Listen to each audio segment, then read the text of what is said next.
Germanium section कसको त्यहाँ mute भइरहेछ? सबैले म्युट गरे?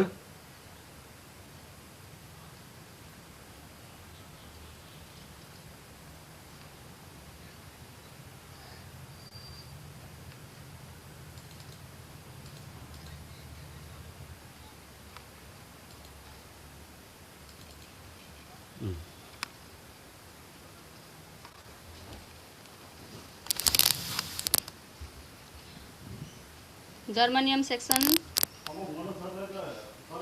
Yes, ma'am. Good morning, ma'am. Morning. Morning, ma'am. Good morning, ma'am. पहिला मर्निङ। हिजो कतिजना थियौ तिमीहरू? थोरै थियौ है हिजो? जो अलिक लाइन गएको थियो म्याम, लाइन गएर कोही थिएन। थोरै थियौ, अब आज चाहिँ अलिकति बढ्या छौ हैन? ल अब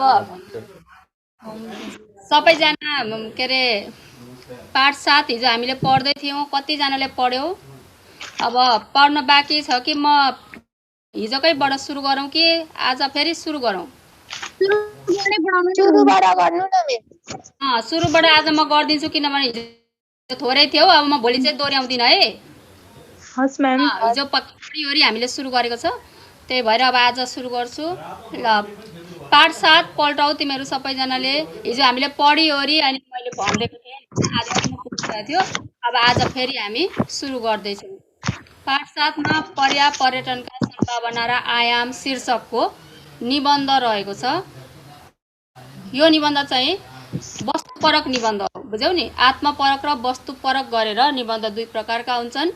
यो चाहिँ आत्मपरक निबन्धमा के हुन्छ?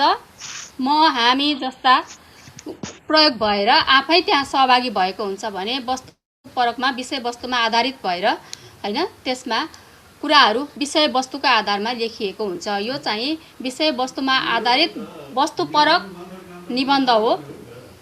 अब जसलाई चाहिँ यहाँ डाक्टर लेखिएको छैन, डाक्टर तीर्थबहादुर श्रेष्ठद्वारा लेखिएको हो। तीर्थबहादुर श्रेष्ठ चाहिँ नेपाली साहित्यमा विज्ञान विषयसँग सम्बन्धित हैन, वातावरणसँग सम्बन्धित, भूगोलसँग सम्बन्धित विषयवस्तुमा आधारित भएर लेख रचनाहरू लेख्ने साहित्यकारका रूपमा चिनिन्छन्।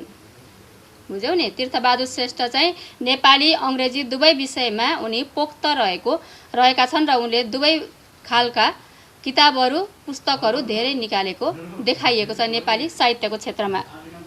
अब पाठको सुरुवात गरौँ है। के भनेको के रहेछ? सबैभन्दा पहिले त पर्यटन भनेको छ हैन। हामीले पर्यटन भनेको के हो थाहा छ हामीलाई। पर्यटन भनेको चाहिँ यो वातावरणसँगै सम्बन्धित छ। यसमा जोडिएको छ पर्यावरण, प्राकृतिक सम्पदा तथा सांस्कृतिक विविधता। बुझ्यौ नि? पर्यावरण, वातावरण, प्राकृतिक सम्पदा, प्राकृतिक सम्पत्तिहरू र सांस्कृतिक विविधता, विविध खालका संस्कृतिका बीचमा हामी रमाउँछौँ, त्यसैलाई भनिएको हो। कारण मौलाएको यो पर्यटनको व्यवस्थापनलाई नै पर्यटन भनिन्छ। हामी यसै विषयसँग सम्बन्धित छौँ।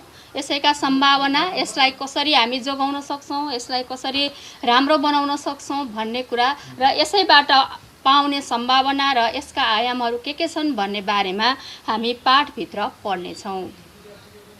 अब यहाँ लेखिएको छ मान्छे, प्रकृति र वातावरण बीचको सम्बन्ध र सन्तुलनलाई लिएर आजभोलि eco friendly, eco tourism, eco tourism आदि इको उपसर्ग जोडिएका थुप्रै लवजहरू प्रयोग हुन थालेका छन् हैन। हामी पनि यी कुराहरू प्रयोग गर्छौँ। मान्छे, प्रकृति र वातावरण हैन। मान्छे प्रकृतिकै उपज हो, प्रकृतिसँगै रमाउँछ।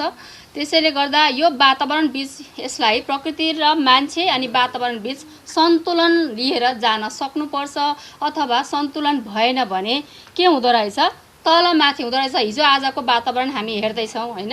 हिजो आज के छ त भन्दा यो सन्तुलन नहुनाले विभिन्न खालका प्रकोपहरू हामीले भोगिरहेका छौँ। कहिले वातावरण प्रदूषण भइरहेको छ, कहिले यस्तो खालको नराम्रा रोगहरू आइरहेका छन्। यी सबै वातावरण असन्तुलन भएर नै भएको हो। आजभोलि यसको विषयलाई लिएर इको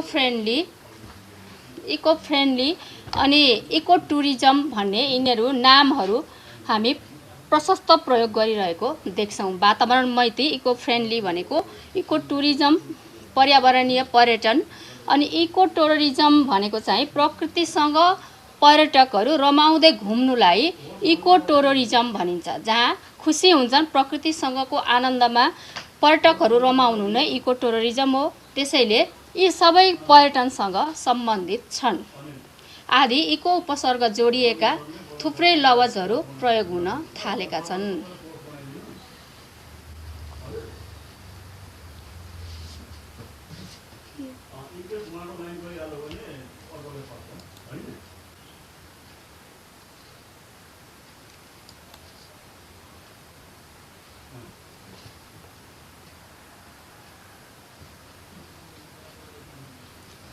ल इकोलोजी र इकोसिस्टम शब्द प्रयोग हुन यस्ता अभिव्यक्तिको आधार इकोलोजी र इकोसिस्टम शब्द हुन्। यस्तो अभिव्यक्तिको आधार इकोलोजीसँग इकोसँग जोडिएको हुनाले दुईटैलाई जोडेर हेर्नुपर्ने हुन्छ। यसैलाई के भनिन्छ? इकोसिस्टम अथवा इकोलोजी अथवा इकोसिस्टम भनेको चाहिँ पारिस्थितिक प्रणाली भनेर भनिन्छ। पारिस्थितिक प्रणाली भनेको के हो भन्ने कुरा पनि तल छ, हामी पढ्दै जान्छौँ है। सन् 1869 मा अर्नस्ट हिकेल नामक एक दर्जन वैज्ञानिकले इकोलोजी शब्द प्रयोगमा ल्याएका हुन्। हेर है, सन् 1869 मा अर्नस्ट हिकेल नामक एक जर्मन वैज्ञानिकले इकोलोजी शब्द सबैभन्दा सुरुमा प्रयोगमा ल्याएका हुन्। यसमा ग्रिक भाषाका ओइकस र लोगस दुई शब्द समाविष्ट छन्। इकोलोजी भित्र चाहिँ ओइकस र लोगस दुई शब्द समाविष्ट रहेका छन्। शाब्दिक अर्थमा घरलाई बुझाउने ओइकसलाई अङ्ग्रेजीमा इको लेखिन थालियो। त्यस्तै अध्ययन अनुसन्धान चर्चा परिचर्चा हुने विधालाई जनाउने शब्द लोगस लोजी प्राप्त गरेर इकोलोजी शब्द निर्माण भयो। हेर है, शाब्दिक अर्थमा घरलाई बुझाउन ओइकस शब्दलाई अङ्ग्रेजीमा छोटकरीमा इको मात्र लेखिएको हो भने अध्ययन र अनुसन्धान चर्चा परिचर्चा हुने विधालाई जनाउन चाहिँ लोगस लोजी भनेर त्यसलाई छोटो पारेर लोजी प्राप्त गरेर दुईटैलाई जोडेर इकोलोजी भन्ने शब्द निर्माण भयो। यो विधा अर्थात् इकोलोजी अनुसार हामी बस्ने घर अर्थात् वासस्थानका विषयमा अध्ययन अनुसन्धान चर्चा परिचर्चाले गर्दा त्यहाँको प्राकृतिक परिवेशभित्रको सम्पूर्ण जैविक पदार्थभित्र जीव प्राणी र वनस्पतिहरू पर्दछन्। जैविक पदार्थ भनेको हामी पनि यही भित्र छौँ। जीव प्राणी र वनस्पतिहरू तथा निर्जीव पदार्थहरू जल जमिन हावापानी घाम पानी एवं रासायनिक द्रव्यहरू यहाँ भित्रका सम्पूर्ण सम्पत्तिहरू हुन्। कोष आपसी सम्बन्धबारे बुझ्ने काम हुन्छ। कुनै वासस्थानको प्रणाली निरन्तर चलिरहनका लागि त्यहाँ सृष्टि र उत्पादनसँग तिनको खपत र सम्हारको प्रक्रिया पनि निरन्तर चलिरहनुपर्छ। अब जुनसुकै कुरा पनि मान्छे बाँचेको बाँचै भयो, वनस्पतिहरू पनि बाँचेको बाँचै भए फेरि पुनः निर्माण हुन पुनः जन्म हुन सक्दैन। किनभने सबै कुरा के छ? जन्म मृत्यु र त्यसको हुर्कने प्रक्रिया यो सबै कुरामा निहित छ। त्यसैले नै यो सृष्टि चलिरहेको छ। अर्थात्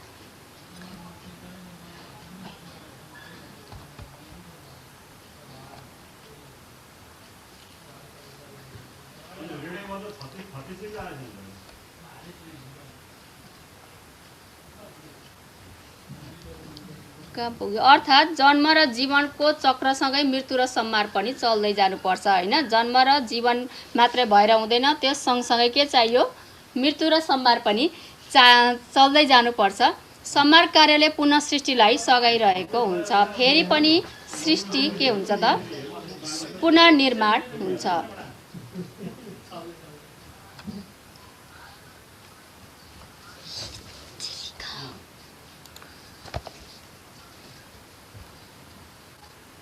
संहार कार्यले पुनः सृष्टिलाई सघाइरहेको हुन्छ। सृष्टि पालन र संहारको कार्य सम्पादन प्रणालीलाई नै वातावरण विज्ञानले इकोसिस्टम अर्थात् पारिस्थितिक प्रणाली भन्दछ। पारिस्थितिक प्रणाली भनेको के रहेछ त भन्दा पहिला सृष्टि हुने अथवा जन्मिने, त्यस पछाडि पालन पोषण हुने, त्यस पछाडि मर्ने अथवा संहार हुने सकिने, कार्य के हुन्छ, वनस्पतिमा पनि हुन्छ, प्राणी वर्गमा पनि हुन्छ, जीवहरूमा पनि हुन्छ।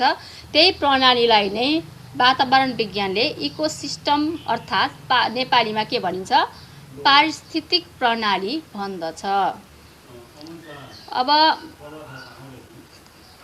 त्योभन्दा तल हेर, कुनै एउटा पोखरी, ताल वा सिमसारको पारिस्थितिक प्रणालीलाई हेर्यौँ भने त्यहाँ वनस्पति, घाँस पात, लेउ, झ्याउ एवं सूक्ष्म जीवात्माले सौर्य शक्तिको सहायतामा खाद्य पदार्थ निर्माण गरिरहेका हुन्छन्। हेर है, अब मान्छेमा त मान्छे जन्मिन्छ, हुर्कन्छ, मर्छ भन्ने कुरा हामीलाई थाहा छ।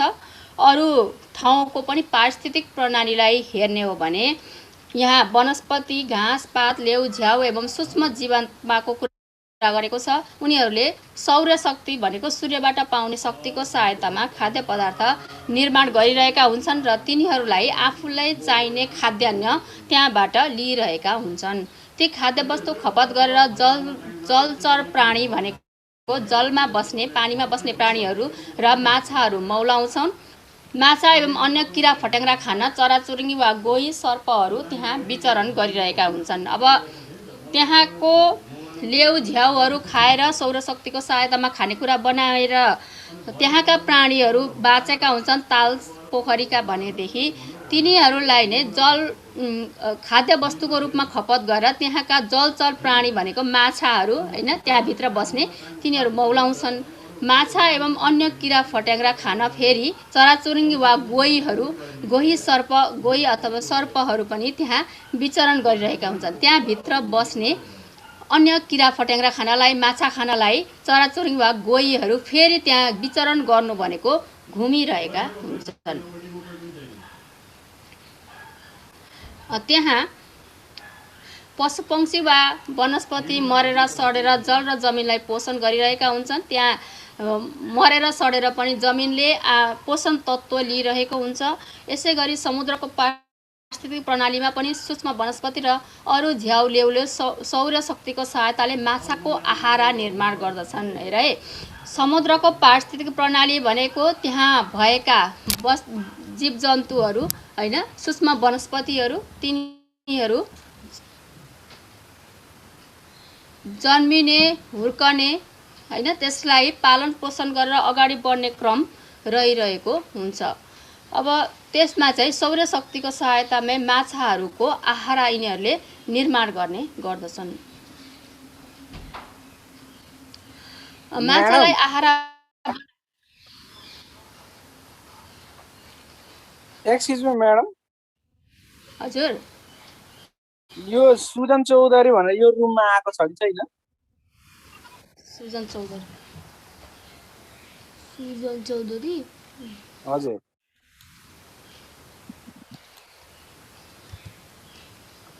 सर उहाँलाई मर्करीमा पुर्याइदिनु नि। छैन, छ मर्करीको होइन त्यो? हजुर सर। अनि त्यो ब्रेकआउट रुम भन्नेमा गएर आफ्नो सेक्सन मर्करी भनेको सेलेक्ट गर्ने हुन्छ। जर्मनीमा सेलेक्ट गरे होला, अनि कहाँबाट? सर के गर्नु, डिस्कनेक्ट गरिदिनु फेरि? ब्याक गर लिभ गर कि यहाँबाट लिभमा जाऊ, त्यहाँ माथि रातो लिभ भन्ने छ, त्यहाँबाट गर अनि ब्रेकआउट रुम भन्नेमा जाऊ। अनि त्यस पछाडि ब्रेकआउट रुममा तल आफ्नो सेक्सन हुन्छ, खोज्दै खोज्दै जाने अनि मर्करीमा गएर टच गर्ने बित्तिकै मर्करीमा गइहाल्छु। यहाँबाट लिभ गर। हुन्छ म्याडम, हुन्छ, हस् म गएँ ल। हुन्छ।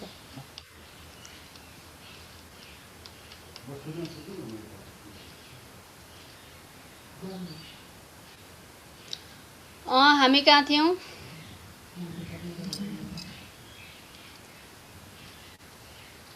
हेलो, पढ्दैछौ नि तिमीहरू? सुन्दैछौ नि? खै समुद्रको पारिस्थितिक प्रणालीमा जर्मनियमकाहरू के गर्न थाले भनेर। ल अब हामी हेर है, अब विश्वको सबैभन्दा माछालाई आहार बनाएर यहाँ पढ्दैछौँ हामीहरू। माछाको आहारा निर्माण गर्दछन्। माछालाई आहारा बनाएर व्हेल माछा लगायतका विभिन्न प्राणी बाँचिरहेका हुन्छन्। विश्वको सबैभन्दा ठुलो प्राणी व्हेलको आहाराको आधार ससाना माछामा निहित हुन्छ। हेर है, अब केसँग के सम्बन्धित हुँदो रहेछ भन्ने कुरा यहाँ देखाउन खोजेको हो। यो वातावरणलाई सन्तुलनमा ल्याउनको लागि यहाँ भएका के अरे जीवजन्तु, यहाँका वनस्पति सबैजनाको सक्रिय सहभागिता हुँदो रहेछ भन्ने कुरा हामी यहाँको यो प्रणालीबाट, सिस्टमबाट थाहा पाउन सक्छौँ। माछालाई आहारा बनाएर अब माछा कसरी बाँच्छ, फेरि माछालाई नै आहारा बनाउने जीव भनेको व्हेल माछा रहेछ, सबैभन्दा ठुलो होइन। विभिन्न प्राणी बाँचिरहेका हुन्छन्। विश्वको सबैभन्दा ठुलो प्राणी व्हेलको आहाराको आधार ससाना माछा, तिनै माछाहरू खाएर व्हेल माछाहरू बाँचेका हुन्छन्। सानो पोखरी होस् वा विशाल सागर, त्यहाँको पारिस्थितिक प्रणालीभित्र आहाराको सञ्जाल निकै जटिल हुन्छ होइन। आहारा जोडिएको हुन्छ, एकसँग अर्को सम्बन्धित हुन्छ। यो प्रक्रिया निकै जटिल रूपमा देखिन्छ। सबैसँग सबै गाँसिएका हुन्छन्। एकले अर्कोसँग गाँसिएर नै यो सबै पारिस्थितिक प्रणाली सञ्चालन हुन सकिरहेको छ। वातावरण सन्तुलन बनाउनको लागि यी सबै तत्त्वहरू बढी महत्त्वपूर्ण हुन्छन्। त्यस्तै कुनै वन जङ्गलभित्रको पारिस्थितिक प्रणाली अध्ययन गऱ्यौँ भने सौरशक्ति र वनस्पतिको आहाराको प्रारम्भिक आधार खडा गरेपछि तिनलाई खपत गर्ने तृणहारी हरिण मृगहरू त्यहाँ जीवन निर्वाह गर्न आइपुग्छन्। हेर है, कुनै वन जङ्गलभित्र रहेका तिनै जीव जन्तुहरूको बारेमा हामीले अध्ययन गर्ने हो भने सूर्यको शक्ति सबैले लिइरहेको हुन्छ र वनस्पतिले आहाराको प्रारम्भिक आधार खडा गरेपछि तिनलाई खपत गर्ने तृणहारी भनेको यही हरिया किसिमका घाँसपातहरू खाएर बाँच्ने प्राणी होइन, जुन शाकाहारी हुन्छन् त्यसलाई तृणहारी भनिन्छ। तृण भनेको पराल, घाँस होइन, हरिया पात पतिङ्गरहरू खाएर बाँच्ने तृणहारी हरिण र मृगहरू त्यहाँ जीवन निर्वाह गर्न आइपुग्छन्। सबभन्दा पहिले वनस्पतिबाट नै प्राप्त हुने र उनीहरूको जीवन आधार बाँच्नुपर्ने भएको हुनाले उनीहरू त्यहाँ आइपुग्छन्। अनि तिनलाई आहारा बनाउन फेरि ती शाकाहारी प्राणी हरिण र मृगहरूलाई फेरि आहारा बनाउनलाई के आइपुग्छ? बाघ र चितुवा आइपुग्छन् हुन्छन्। बाघ, चितुवा एवं अरू पशु पक्षी र वनस्पति मरेपछि सडेर गलेर फेरि माटो र हावामा लीन हुन्छन्। अनि त्यहाँ पोषण तत्त्वहरू त्यही छोड्दै पारिस्थितिक प्रणालीलाई चलाइरहेका हुन्छन्। यसरी नै पारिस्थितिक प्रणाली चलिरहन्छ। यही प्रणालीलाई आफ्नो वासस्थान बनाएर जीवात्माहरू पृथ्वीमा जन्मन्छन्, बाँच्दछन् र मर्छन् होइन। जसरी मान्छे जन्मन्छ, पृथ्वीमा बाँच्दछ अनि मर्दछ, त्यसै गरी सम्पूर्ण वनस्पतिहरू, बोट बिरुवाहरू, हामीले प्रयोग गरेका ती जन्तु जनावरहरू पनि त्यसै गरी जन्मन्छन्, हुर्कन्छन्, बाँच्दछन् र मर्छन्। विहङ्गम दृष्टिले विचार गर्दा सम्पूर्ण पृथ्वी एउटा घर हो। विहङ्गम दृष्टि भनेको चराले जस्तै माथिबाट हेरेर तल के छ भन्ने कुरा पत्ता लगाएर हेर्ने दृष्टि भनेको हो। विहङ्गम दृष्टि भनेको सूक्ष्म रूपमा हेर्न सक्ने, विचार गर्न सक्ने क्षमतालाई लगाउने हो भने पृथ्वी के हो त? एउटा सम्पूर्ण वनस्पति, जीव जन्तुहरू बाँच्ने एउटा घर जस्तै हो, जहाँ जल, स्थल, वायु, आकाश र तेज होइन। पृथ्वी जल, तेज, वायु, आकाश भनिन्छ।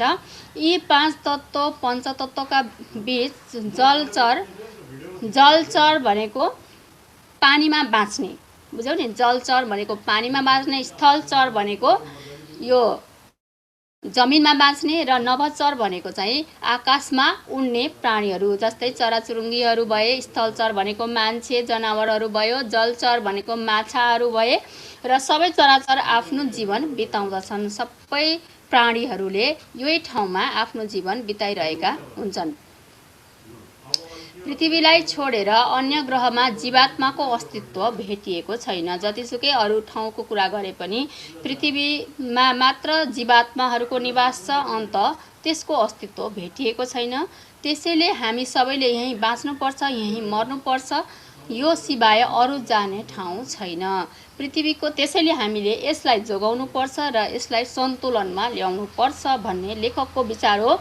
पृथ्वीको पारिस्थितिक प्रणालीलाई बिथोलिदियौँ भने, यही जन्मने, हुर्कने र मर्ने प्रक्रियालाई बिथोलिदियौँ भने हाम्रो अस्तित्व नै सङ्कटमा पर्छ। किनभने हामी पनि प्रकृतिकै उपज प्राणी हौँ, हामी मान्छे पनि।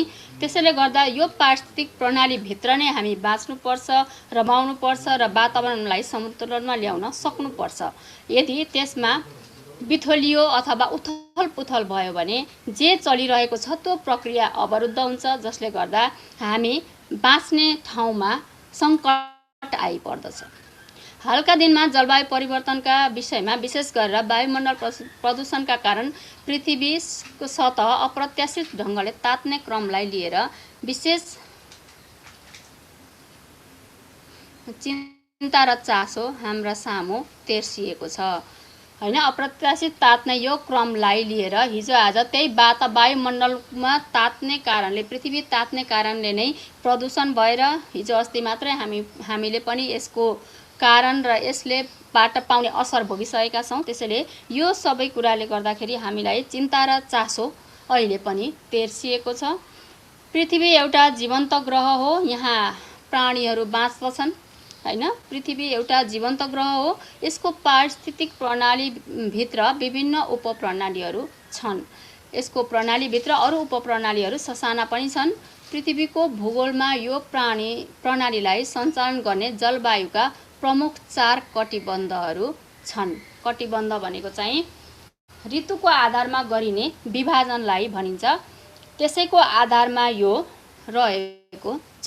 यहाँ विभिन्न आधारमा त्यसलाई छुट्याउने प्रक्रियालाई नै के भनिन्छ, भौगोलिक विभाजन गरिन्छ। जुन ऋतुको आधारमा गरिने भौगोलिक विभाजन, कहिले जाडो हुन्छ कहिले गर्मी हुन्छ, त्यो ठाउँको विशेषताको आधारमा त्यसलाई छुट्याउने कामलाई कटिबन्ध भनिन्छ।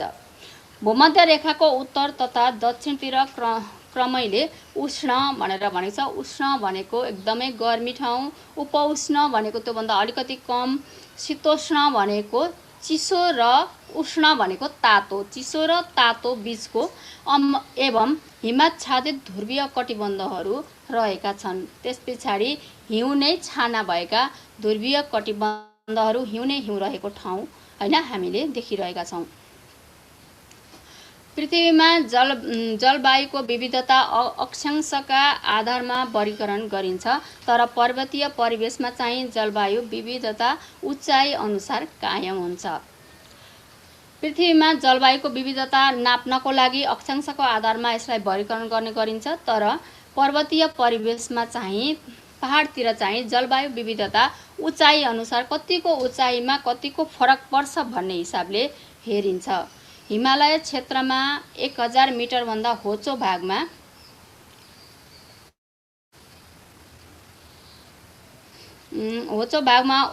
उष्ण जलवायु, त्यहाँ उष्ण भनेको तातो जलवायु हुन्छ। त्यसभन्दा उच्च भूभागमा 2000 मिटरसम्म उपउष्ण, त्योभन्दा अलिकति माथिको त्यसभन्दा उच्च क्षेत्रमा 3000 मिटरसम्म शीतोष्ण, चिसो हुँदै जाने, चिसो र उष्ण हुँदै जाने, कम हुँदै जाने। त्यसभन्दा माथिको शीत प्रधान कटिबन्ध उपलेकाली 4000 मिटरसम्म र त्यहाँबाट 5000 मिटरसम्म लेकाली हावापानी हुन्छ। 5000 मिटर भन्दा उच्च भागमा हिमाच्छादित क्षेत्र हुन्छ भनेको हिउँ नै हिउँ रहेको ठाउँ रहेको हुन्छ। त्यसैले हिमालयलाई तेस्रो ध्रुव पनि भनिन्छ। त्योभन्दा माथि अर्को कुनै पनि भूभाग नदेखिने हुनाले त्यसलाई तेस्रो ध्रुवको रूपमा पनि लिइन्छ। जलवायुका कटिबन्धभित्र विभिन्न प्रकारका पारिस्थितिक प्रणालीहरू पहिचान गर्न सकिन्छ। पारिस्थितिक प्रणालीको पहिचानमा वन्य पारिस्थितिक प्रणाली, घाँसे मैदान अर्थात् तृण प्रधान भनेर भनेको, तृण प्रधान भनेको के अरे, अघि भर्खर भनेको हामीले भन त, तृण भनेको के अरे?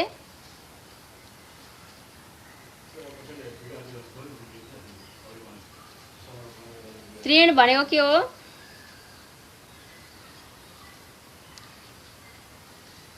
घाँसपात, अघि भनेको थिएँ नि मैले हैन, पराल, त्यही खाएर बाँच्ने मृगहरू जस्ता। पारिस्थितिक प्रणाली, सीमसार पारिस्थितिक प्रणाली एवं कृषि पारिस्थितिक प्रणाली छुट्याउन सकिन्छ। त्यहाँभित्रको पारिस्थितिक प्रणाली ठाउँ अनुसार र ऋतु अनुसार फरक पनि पर्न सक्छ। त्यसैले ठाउँ अनुसार पर्ने त्यो वातावरणको फेरबदल अनुसार त्यहाँको पारिस्थितिक प्रणाली छुट्याउन सकिन्छ। लेकाली क्षेत्रमा बुट्यान पारिस्थितिक प्रणाली पनि पहिचान हुन्छ र लेकाली भनेको माथिपट्टिको चिसो र अग्लो ठाउँ हो। त्यहाँको प्रणाली भिन्नै हुन्छ भने वन पनि विभिन्न प्रकारका हुन्छन्। चितवन राष्ट्रिय निकुञ्जभित्रको वन्य पारिस्थितिक र अन्नपूर्ण संरक्षित क्षेत्रमा वन्य पारिस्थितिक बिल्कुलै भिन्न हुन्छन् हैन। यहाँ ठाउँ अनुसार र वातावरण अनुसार त्यो क्षेत्रलाई प्रभाव पार्ने हुँदाखेरि कुनै पनि निकुञ्ज एउटै नाम गरिए पनि त्यो ठाउँको संरक्षित क्षेत्रको भूगोल र वातावरणको आधारमा फरक पर्ने हुन्छ। चितवनको घाँसे मैदान र मुस्ताङको घाँसे मैदान एकै हुँदैन, किनभने त्यहाँ पनि वातावरण र त्यहाँको स्थितिले गर्दाखेरि फरक पार्ने गर्दछ। कहिले चिसो ठाउँमा बढी मात्रामा घाँसहरू सुकेर जाँदैनन् भनेदेखि गर्मी ठाउँमा आइपुग्यो भने त्यही सुकेर जान्छ थोरै समयमा पनि। त्यसैले वातावरण र त्यहाँको भूगोलले कुनै पनि कुरालाई असर गर्दछ। रारादहको सिमसार र बेगनास तालको सिमसार पनि बेग्लै प्रकृतिका हुन्छन्, एकै किसिमको हुँदैन। नेपालको पर्यावरण र यसका पारिस्थितिक प्रणालीलाई सरलसँग बुझ्न र बुझाउन नेपाललाई बारदली सहितको एउटा 5 तले घर कल्पना गर्न सकिन्छ। हिजो हामीले यहाँ माथिल्लो अनुच्छेदसम्म पढिसकेका छौँ, त्योभन्दा तल अब आज पढ्दैछौँ। अहिलेसम्मको कुराहरूलाई सबै बुझेर अब पछाडि अनुच्छेदै पिछेको प्रश्नहरू भएको हुनाले तिमीहरूले प्रत्येक अनुच्छेदहरूलाई बुझ्नु जरुरी छ है। नेपालको पर्यावरण र यसका पारिस्थितिक प्रणालीलाई सरलसँग बुझाउनको लागि बुझ्न र बुझाउन नेपाललाई बारदली सहितको एउटा 5 तले घर कल्पना गर्न सकिन्छ। यहाँ लेखकले यो सम्पूर्ण नेपाललाई नै 5 तले घर बनाएका छन्।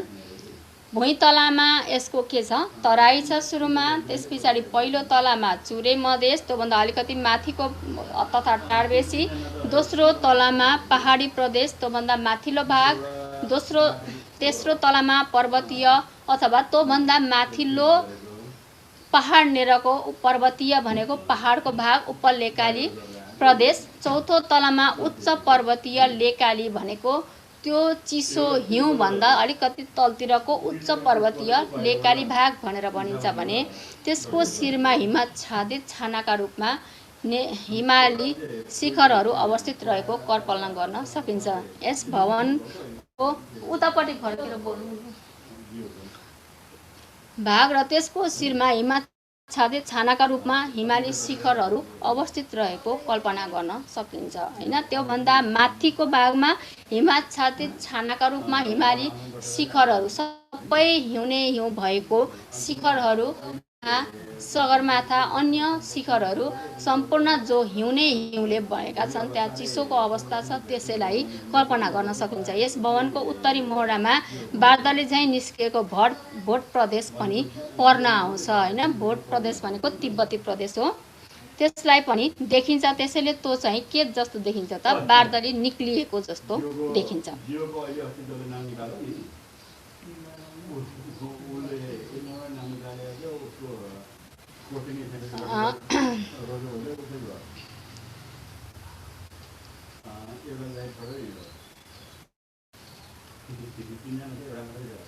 पर्वतीय धरातलले गर्दा यस घरको पर्यावरणीय जटिलतालाई पर्वतीय पारिस्थितिक प्रणाली भन्ने चलन छ। पर्वतीय धरातलको आधारमा यसको पर्यावरण हैन, यसको वातावरणको जटिलतालाई पर्वतीय पारिस्थितिक प्रणाली भन्ने चलन छ। त्यसै अनुसार त्यो चलिरहेको हुन्छ। पर्वतीय धरातलले प्रदान गरेको प्राकृतिक विविधता र तिनका विलक्षण छटाहरू, विलक्षण छटा भनेको पाउनै नसकिने अपूर्व, अरूसँग नमिल्ने खालको त्यहाँका छटा, प्राकृतिक छटाहरूको आकर्षणका कारण विश्व समुदायबाट नेपाल आउने पर्यटकहरूको घुइँचो बढ्दो छ। यहाँ भएकै प्राकृतिक कुराहरू र प्राकृतिक छटाहरूको कारणले गर्दा नै त्यसैसँग रमाउनको लागि बाहिरबाट नेपालमा पर्यटकहरू वर्षैपछि बढ्दै आइरहेका छन्।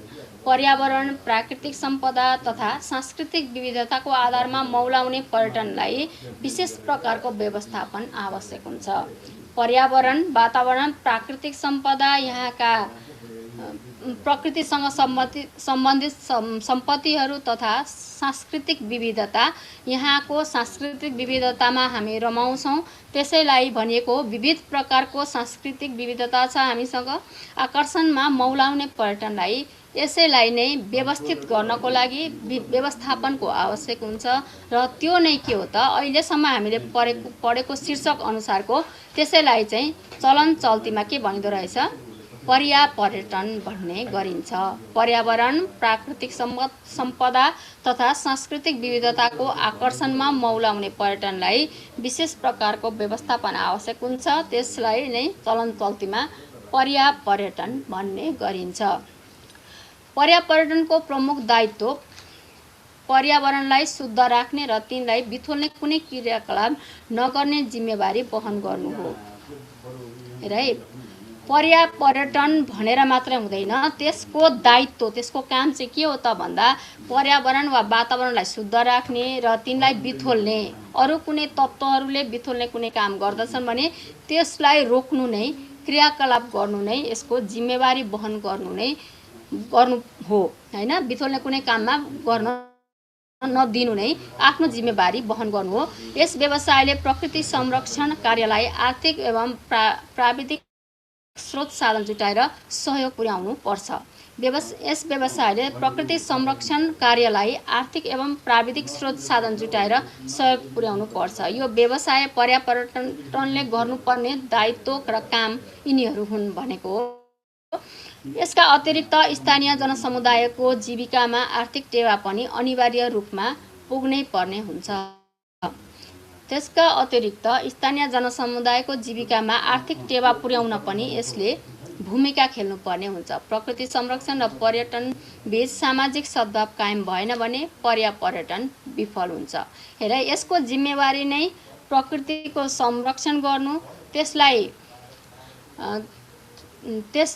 प्राकृतिक सम्पदा, पर्यावरण अथवा वातावरण र सांस्कृतिक विविधतालाई समृद्ध बनाउनु हो भनेदेखि यदि त्यससँग सम्बन्धित कार्य गर्न सकेन भने प्रकृति संरक्षण र पर्यटन बीच सामाजिक सद्भाव कायम भएन, त्यसलाई अगाडि बढाउन सकिएन भने पर्यापर्यटन, जुन हामी पर्यापर्यटन भनेर त्यसलाई हुर्काउने, बढाउने र त्यसैले गर्दा नै पर्यटन सफल हुन्छ भनिरहेका छौँ, त्यो विफल हुन सक्छ। यसका अतिरिक्त स्थानीय जनसमुदायको जीविकामा आर्थिक टेवा पनि अनिवार्य रूपमा पुग्नै पर्ने हुन्छ। प्रकृति संरक्षण र पर्यटन बीच सामाजिक सद्भाव कायम भएन भने पर्यापर्यटन विफल हुन्छ, भत्किन्छ। पर्यापर्यटनका विशेषतालाई निम्नलिखित दृष्टिले हेर्नुपर्छ। है, पर्यापर्यटनले विभिन्न क्षेत्रमा नेपाललाई बचाउनलाई सहयोग गर्ने भएकोले यसका विशेषताहरूलाई निम्नलिखित दृष्टिले हेर्नु आजको आवश्यकता हो र हेरिनुपर्छ भनेर यहाँ लेखकले बुदागत रूपमा दिएका छन्। त्यसलाई हामीले राम्रोसँग पढ्ने। कमा छ, यो व्यवसाय प्रकृति र पर्यावरणको आकर्षणमा आधारित हुनु आवश्यक हुन्छ। यो सगरमाथा पनि हुनसक्छ वा सारस पनि हुनसक्छ भनेको छ। यो व्यवसाय कस्तो होस् त पर्यापर्यटन भन्दा व्यवसाय प्रकृति र पर्यावरण, यहाँको वातावरणको आकर्षणमा यसले नै त्यसलाई मान्छेहरू आकर्षित गर्ने खालको हुनुपर्छ। त्यो आकर्षित गर्ने क्रममा सगरमाथाको टुप्पो अथवा सबैभन्दा माथिल्लो भाग पनि हुनसक्छ भनेदेखि सारस भनेको समुद्रमा वरिपरि रहने ती सेता खालका बकुल्ला जस्ता देखिने तिनै जीवजन्तुहरू पनि हुन सक्छन्, चराहरू पनि हुन सक्छन् भनेर भनेको हो। त्यो जहाँ पनि हुन सक्छ। सगरमाथाको टुप्पो अथवा नेपाललाई नै सबैभन्दा माथिको टुप्पो र यहाँ समुद्रको सबैभन्दा तल्लो छेउ पनि हुन सक्छ, तर त्यसलाई हामीले जोगाउन सक्नुपर्छ। अर्को छ, यस उद्योगको दिगोपनलाई पर्यावरणले सघाउनुपर्छ। जल, जमिन र स्वच्छ वातावरण कायम हुनुपर्छ। यो दिगोपना सधैँभरि कायम राख्नको लागि पर्यावरणलाई सफा स्वच्छ राख्नु आवश्यक छ। जल जमिन र स्वच्छ वातावरण सधैँ चाहिन्छ अनि प्रकृतिमा रमाउनको लागि पर्यटकहरू भित्र प्रवेश गर्ने हुन्छन्। यसका क्रियाकलाप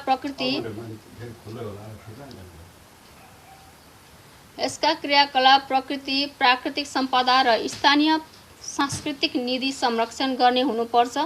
यसका क्रियाकलाप यसको कार्यले हैन पर्यटनको कार्यले प्रकृति प्राकृतिक सम्पदा र स्थानीय सांस्कृतिक निधि भनेको सांस्कृतिक यो सम्पत्ति निधि भनेको संरक्षण गर्ने खालको हुनुपर्छ। संस्कृतिको पक्षमा हामी निकै अगाडि र धनी भएकोले गर्दा यो सम्पत्तिलाई जोगाउनु हाम्रो आफ्नै दायित्व हो भन्ने कुरा बुझ्नुपर्छ। संरक्षण शिक्षामा यसको योगदान कायम हुनुपर्छ। यसको संरक्षण गर्नुपर्छ भन्ने कुरा सबैले बुझ्नुपर्छ। पर्यटकहरू अनुपम अनुभव र नयाँ चेतना लिएर फर्कन पाउनुपर्छ। उनीहरूले यहाँ यस्तो रहेछ भन्ने कुराको नयाँ अनुभव लिएर फर्कन पाउनुपर्छ अनि मात्र फेरि हैन यो ठाउँमा यस्तो छ भनेर नेपालतर्फ फर्किनेछन् भनेर त्यसले गर्ने कार्यहरूलाई यहाँ बुदागत रूपमा विशेषताहरूलाई दिएको छ। अब अर्कोमा छ घ नम्बरमा हेर, यस उद्योगले स्थानीय अर्थतन्त्रलाई टेवा पुर्याउनुपर्छ। काम गर्न सकेन भनेदेखि र अर्थतन्त्रलाई समृद्ध बनाउन सकेन भने त्यसले काम गरेको ठहरिँदैन। त्यसैले स्थानीय अर्थतन्त्रलाई टेवा पुग्ने खालको वातावरण तयार गर्न सक्नुपर्छ। अर्को ङमा छ, यस उद्योगबाट प्रकृति संरक्षण र सम्वर्धनलाई आर्थिक रूपमा सहयोग पुग्नुपर्छ। यस उद्योगबाट प्रकृति संरक्षण र सम्वर्धनलाई आर्थिक रूपमा सहयोग पुग्नुपर्छ। यस उद्योगबाट गर्ने कामले पर्यटनले प्रकृति संरक्षण र सम्वर्धनलाई आर्थिक रूपमा सहयोग पुर्याउन सक्नुपर्छ अनि मात्रै त्यो सफल भएको मानिन्छ। चितवन राष्ट्रिय निकुञ्ज होस् वा स्याङ्जाको सिरुबारी पर्यटनको आम्दानी नै संरक्षण कार्यमा खर्च हुने व्यवस्था गर्नुपर्छ। जुनसुकै ठाउँ होस् त्यसलाई आम्दानी गरेर त्यसैको संरक्षणमा खर्च गर्नको लागि नयाँ आम्दानीको स्रोत लिन नपरोस्। त्यसैबाट आम्दानी होस्, त्यसैबाट त्यसको संरक्षण गर्नलाई पुगोस् अथवा त्यहाँ रहेका मान्छेहरूलाई दिने सम्पूर्ण संरक्षण गर्नुपर्ने खर्चहरू त्यसैबाट आउन सक्नुपर्छ।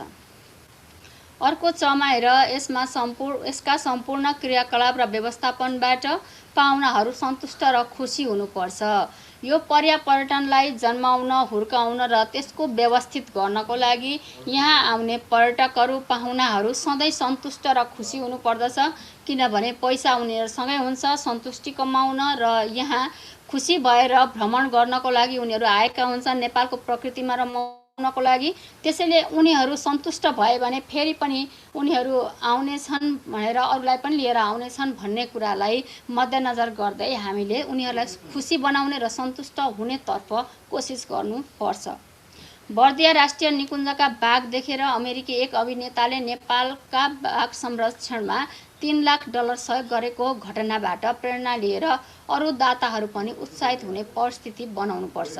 हेर, एकजनाले दिएका रहेछन् बर्दिया राष्ट्रिय निकुञ्जका बाघ देखेर बाघ चाहिँ छन् तर त्यसको संरक्षण गर्ने ठाउँ अभाव, बनाउने खर्चको अभाव भएको देखेर एक अभिनेता भ्रमण गर्न आएकोले अमेरिकी अभिनेताले नेपालका बाघ संरक्षणमा $3 लाख सहयोग गरेको घटनाबाट प्रेरणा लिएर अरू दाताहरू पनि यस्तै उत्साहित हुने, आफूसँग नभए पनि अरू आएर हेर्दाखेरि यहाँको परिस्थितिले गर्दाखेरि राम्रोसँग उनीहरूले अगाडि बढ्न सकुन् भन्ने बनाउनुपर्छ। यस उद्योग मार्फत अन्तर्राष्ट्रिय सद्भाव र भाइचारालाई सहयोग पुर्याएर नेपालको छवि उच्च बनाउन सफल हुनुपर्छ। विश्व बन्धुत्वमा नेपालको प्राकृतिक सम्पदाले पुर्याएको योगदानलाई अहिले हामीले लेखाजोखा गर्न सकेका छैनौँ। यसबाट धेरै फाइदा छ, त्यसैले हामीले यसलाई जोगाउनको लागि र जोगाएर के गर्छौं भन्ने कुरालाई आफै जान्नुपर्छ। यस उद्योगमाथ अन्तर्राष्ट्रिय सद्भाव हैन, मान्छेहरूले दिने सद्भाव र भाइचारालाई सहयोग पुर्याएर नेपालको छवि उच्च बनाउन सफल हुनुपर्छ। विश्व बन्धुत्वमा नेपालको प्राकृतिक सम्पदाले पुर्याएको योगदानलाई अहिले हामीले लेखाजोखा गर्न सक्दैनौँ। विश्व बन्धुत्व सबैलाई एउटै बनाउने, एउटै भाइचाराको दृष्टिले हेर्ने कुरामा नेपालको प्राकृतिक सम्पदाले ठुलो योगदान दिएको छ। त्यसैले यसको योगदानलाई हामी लेखाजोखा गर्न सक्दैनौँ। वर्तमान तथ्याङ्कले प्रति वर्ष लगभग 11 लाख विदेशी पर्यटक नेपालमा भित्रिने गरेको देखाउँछ। अब अहिलेको समयमा चाहिँ के हुँदैछ भने यो तथ्याङ्कले प्रति वर्ष 11 लाख विदेशी पर्यटकहरू नेपालमा आउँदै गरेको देखाएको छ। नेपाल सरकार त्यसलाई अझ वृद्धि गर्ने लक्ष्य राखेको छ। नेपालको सरकारले अझै पर्यटकहरू बढी भित्र्याउने उसको लक्ष्य छ। पर्यटक ती हुन् जसले आफ्नो फुर्सद बिताउनको लागि पैसा खर्च गर्दछन्। पर्यटक भनेका ती व्यक्ति हुन् जसले आफ्नो फुर्सदको समयको सदुपयोग गर्नको लागि अर्को ठाउँमा आएर पैसा खर्च गर्दछन्। जे जस्तो लक्ष्य लिएर आए तापनि हामी अतिथिको स्वागत गर्छौँ। हाम्रो वासस्थान अर्थात् हाम्रो घर नेपालमा। हाम्रो नाम नै छ अतिथि देवो भव भनेर भनिन्छ। नेपालमा आएर आतिथ्य सत्कार सधैँभरि रहिरहेको छ। त्यसैले जुनसुकै उद्देश्यले उनीहरू आए तापनि हामी अतिथिको स्वागत गर्छौँ हाम्रो वासस्थान अथवा हामी बस्ने ठाउँ हाम्रो नेपालमा। हाम्रो घर व्यवस्थापन अर्थात् हाम्रो पारिस्थितिक प्रणालीभित्र तिनको स्वागत हुन्छ। यही ठाउँमा हामीले गर्ने उनीहरूलाई दिने सद्भाव र उनीहरूलाई गर्ने आतिथ्य सत्कार हाम्रो सधैँ नै गर्नेछौँ। तिनको उपस्थितिले हाम्रो वातावरणलाई प्रतिकूल प्रभाव पार्न दिनु हुँदैन। उनीहरूलाई आउँदाखेरि नराम्रो वातावरण भयो भने प्रतिकूल प्रभाव पर्न सक्छ। त्यसैले यस्तो प्रभाव पार्न नदिकन अनुकूल प्रभाव पार्ने किसिमको बनाउनुपर्छ। पर्यटन व्यवसायमा घर धनी र पाहुना दुवै सचेत हुनुपर्छ। अहिलेको समयमा घर धनी र पाहुना दुवै सचेत भएर उनीहरूको स्वागतको लागि र उनीहरूले सधैँभरि सद्भाव पाउन् भन्ने उद्देश्य सधैँ राख्नुपर्छ। पर्यावरण सम्मत क्रियाकलापका आधारमा सम्पन्न हुने पर्यटन व्यवसायलाई मात्र पर्यटनको दायराभित्र व्याख्या गर्न सकिन्छ। पर्यावरणसँग सम्बन्धित वातावरणसँग सम्बन्धित भएर त्यसैसँग क्रियाकलाप हुन्छन् र त्यसले नै त्यस व्यवसायलाई फस्टाउन सक्छ भनेदेखि मात्र त्यो पर्यटन हो भन्न सकिन्छ। त्यसैले यसलाई व्याख्या गर्न सकिन्छ। आज हामीहरू यहाँसम्म मात्र पढ्छौँ है। भोलि अब सक्छौँ अनि प्रश्न उत्तर तिमीले पनि किताबमा हेर्ने ल। बुझ्यौ नि? यहाँसम्मको बुझेन भने किताब हेर्ने है तिमीहरूले।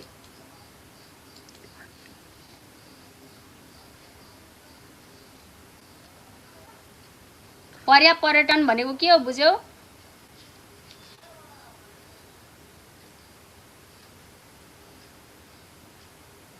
भोलि राम्ररी किताब हेरेर आऊ पाठलाई बुझ्नलाई।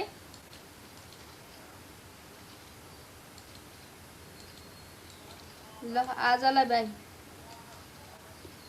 हस् म्याम बाई। By ma'am. ल त ल भोलि फेरि आउने किताब हेर्ने। हुन्छ म्याम। ल मनोज हुन्छ। भन न। ओइ केटा हो? के भयो? अर्को